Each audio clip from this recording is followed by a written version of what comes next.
Hey everyone, so a couple days ago I was down in London, not only for the 30th Warcraft anniversary, but also for the Undermined patch 11.1 sort of media day, where Blizzard invited a bunch of content creators and press to go down to Goodwood in England, down in Chichester, and have we got to do some drifting, we got to do some racing and stuff. It was all really, really cool.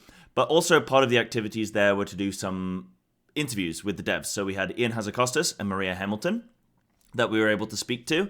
And I actually ended up getting an impromptu interview. I wasn't supposed to have one, and then I sort of wangled my way into getting one, but unfortunately I didn't have my own recording equipment. So I borrowed somebody else's. Now, I guess just some things happened. I recorded the interview, it all went swimmingly, got some answers, and then instantly deleted the whole thing and was unable to recover it. So I had a crisis mentally. I sat there for a few hours just in pure agony. But I then got to action and I wrote down all of the answers that were given to give you a general idea of the questions I asked and what the devs commented on the matter. So please forgive me. I'm not going to have direct answers from the devs, but it's their words that I've just remembered and written down. So unfortunately not going to have Ian's lovely voice in this one. But hopefully this is good enough for you guys to just see what's going on.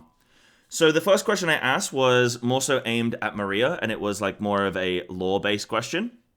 I tried to split my questions, some lore, some sort of more of the stuff that I'm interested in with competitive content. So the first question was, the new raid and zone have an amazing and unique look that's injected more of a comic relief to a deeper story. What has inspired the team, and why is Gallywix choosing now? I thought his ego would make him choose a point 3 raid, surely. And Maria said, maybe his hand is being manipulated, or, to that effect, is what she said. And she said, it's a great opportunity for us, the team, to see more of the side of the goblins and their cities and their ways of life, what they value, and how that would be represented in the zones and the raid. And what they do for fun, and how would they construct a city? How would the different various goblins from around, the different factions and cartels and stuff, how would they create a city? What would that look like? What would they find value in? What would they find excitement in? Some of the raid bosses are actually designed around, I guess if you look at the second boss, the Carnage boss, where it's more of like an arena thing. So the things that they would do for entertainment and whatnot. So that was that. The next question I asked was about inbuilt weakauras. I said, what's the aim the team hopes to achieve? So Ian actually said that this is more of a data mined feature and isn't something that the team is sort of ready to really share anything about. And it's definitely not coming in this patch, he said, but could do eventually. They're aware of the ever-challenging battle between add-on design and the raid design. So it definitely felt like he didn't have too much that he wanted to share necessarily, but that he's obviously aware of they could look to do that in future and maybe have some more weakaura, inbuilt weakaura stuff. I made a couple jokes about how I use default UI, so if they do put inbuilt weakauras, that will force me to have to start using them. And it was a little bit of a joke. And then Ian went on to discuss and say, well, that's the thing. We don't want people to feel forced to have weakauras. They don't want to ever force people to feel like they have to have that. Yeah, so that was roughly what he kind of covered on that. Then this was the big question for me. This is the one I really wanted to delve into. So I said, I see, hear, and feel a lot of complaints about Mythic Plus queue times. The player has a lot of power in who they invite, and doing your own key is oftentimes risky. It's your key, not everyone else's, that you're risking. And it's not always the answer to push your own key. Do you monitor this situation of queue time length? And any plans to remove depleting completely, or opting for a solo queue for Mythic Plus? So quite a heavily weighted question. Ian was very adamant that he thinks depleting should be a component to the game. He says when you fail a raid boss, you don't get loot. You have to go again, you have to kill the boss to get the loot. He said there should be a risk there for keys. That's what the timer component is for. That they're putting the timer on there, they're putting that sort of that risk there. And gear is attached to the content, so you can't just have people... He said he wanted to sort of discourage people from saying, we're going to spend 4 hours in this dungeon trying to max out our loot, which, okay, that's what he said. He said they do monitor how long queue times are, and they look at how long keys are listed. He says, never say never about a solo queue, but they don't want people to blame Blizzard based on, like, matchmaking. They don't want people to be like, oh, we've got this group for this dungeon, and then we're unable to achieve this content, and it's Blizzard's fault for matching me with these people, rather than just being like, I've signed up my own dungeon, I get to choose who I take, and if it fails, then I guess it's on, like, you, the player, which is a very interesting opinion, I think. They want people to have the freedom to pick and choose who they want. I then followed that up just by saying that it's like, I'd love to get into a deeper discussion, maybe for another time, where I could break down some of these answers and really, really get into them, because I don't personally fully agree with everything that he said, but I'll leave you guys to pick and choose what you liked about that answer. The next question I asked was, are you happy with hero talents and how they're shaping up currently? He said, yes, they're happy with them. There are some outliers that may struggle with viability, and he did use that word, a word we all love. He said, but overall, people should be able to choose what they enjoy and don't want to... people should be able to choose what they enjoy. So they do want to kind of have them tuned well enough that people don't feel like their choices are invalidated or they can't choose the one that they would prefer.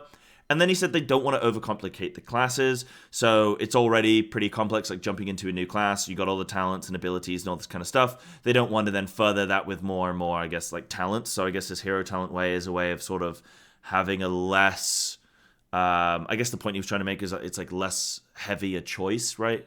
Choosing hero talents, or that's hopefully the aim. And then asked a question that was more so aimed at Maria again. So I said, with player housing announced, I imagine we'll be heavily incentivized to revisit the old world. My point of that being like, maybe they'll put like, oh, you can get this bench for your room, or this like ottoman or something for if you go out and do like dead mines or something, or you go into like Desolus and there's a guy there doing a thing, Does that offer opportunities to revisit these areas with any fresh content or storytelling opportunities? So basically, will player housing, going to the old world, potentially allow for more storytelling potential? Maria said, Midnight will allow us to revisit Azeroth. There's potential opportunity for housing to really open up the rewards in the greater game. So this was the main bulk of what she was saying. I don't think she really leaned into sort of like saying, yes, we're going to be, doing a massive like redesign of any of the zones or anything like that per se. But she did say there's definitely still some stories like left to tell in Azeroth, and I guess Midnight will more so be that expansion. Coincidentally, I think that's also when player housing is going to be looking to come into the game.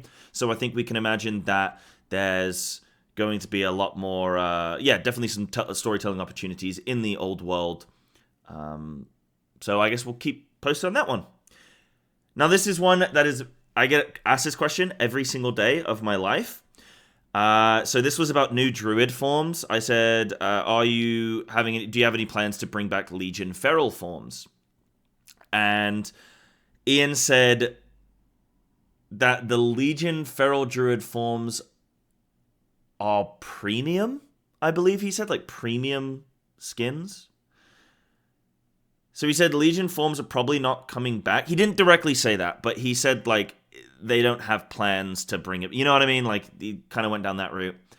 Then he said new Feral Druid forms, yes, potentially. They like to space it out so everyone gets something. He's aware that Druids don't get to reveal their like transmog because they're always in their forms. So they like to make them, but they don't want to just do it like every single patch. There's new forms, I guess. So that's the plan. I did want to shape that as new Druid forms, because I do think Balanced Druids are just as important, and Guardian Druids just as important in getting new forms as well. But I get that asked that question a lot, so hopefully that answers that once and for all. I was surprised by that when I thought the Legion forms might come back. So that was the end of my formal interview. But then afterwards, I was chatting with Ian, just hanging out right towards the end of the event, and I got speaking to him about the interview and about Mythic Plus and And he said he was happy for me to kind of put down some of what we spoke about. So this is just like some bonus stuff. Just allow me to just kind of splurge some stuff here. But so I spoke to Ian after the interview more about Mythic Plus design, and he had this to say. So I spoke about both being excited for the new season. We spoke about the length of seasons and if they could be shorter for Mythic Plus specifically. So I kind of presented an idea where you do like a 3-month cut. So, like, the raid season and PvP season in this kind of... Well, maybe even the PvP season could be shortened as well. But the raid tier and all the gearing and all these systems will take 6 months, patch to patch. But could you do, like, a mid-season split where you just go, right, we're going to start a new title. Like, we're going to end that season, start a new Raid.io season here. With the aim being, and I presented the idea being that pushing keys for like 6 months is a very long time, and it would be nice to get into Mythic Plus and have maybe a 5-man team that you push with for a few months, and then you can go off and the new Monster Hunter comes out or this comes out, whatever, and you can play those things. You don't feel like you have to be locked in for 6 months the whole time, because people spend a lot of time pushing those keys. He said, he found it interesting and said, like, yeah, that's definitely something that he said the length of seasons he does feel are quite long. He said they would love to get even the raid like a month sooner. So he said, like, they'd love to kind of bring that in just a little bit. And he does have to consider the fact that there is a gear component. So doing like a mid-season cut would probably not work from like a gearing perspective. And I was like, yeah, you'd keep all the gear and everything the same. You'd literally just do it purely for people pushing high keys that want that Raid.io score and the 0.1% title and whatnot. And he just said he'd love to get the new season out 1 month earlier for everybody. He did seem open to the idea of a mid-season split. And then I think he also said...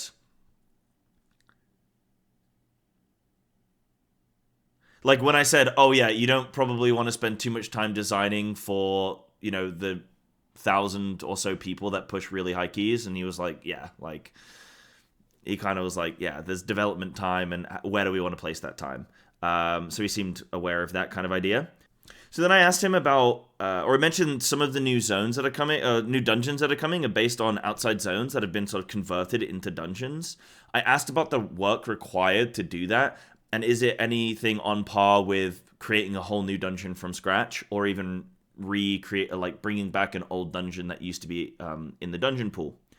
He mentioned examples of where they've done this earlier. So right now we have a dungeon Floodgate, where that's like a current zone that's been turned into a dungeon. He mentioned dungeons like Freehold and said, well, we did the same thing there. It's a very good point. He said that they still, they don't have to make as many assets and do as much of the art, but because that's all already there, but they still have to do all the mob design and boss design and all that kind of stuff. And I was like, yeah, fair enough. Then just a little anecdote bit. Ian just mentioned that Mythic Plus was like his baby since Legion, and so he wants to see it do really well.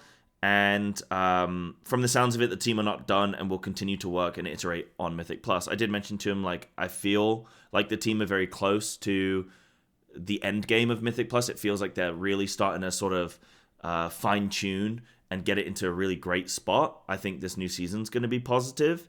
And he just said, yeah, appreciate that. And they're hoping that that's where they're getting to as well. But yeah, that was the full sort of interview. Again, I really apologize, guys, that I wasn't able to get it from the horse's mouth and I wasn't able to give you that footage. It was just on the day. I didn't have an interview planned. I managed to squeeze one in. I was using someone else's equipment, and it was just one of those. But you know what? I know for next time, I made the rookie error, and it is what it is. But hopefully this interview or some of these answers were interesting for you guys and answered some questions for you that you're hopefully interested in. And thank you very much for watching, and I'll see you in the next one.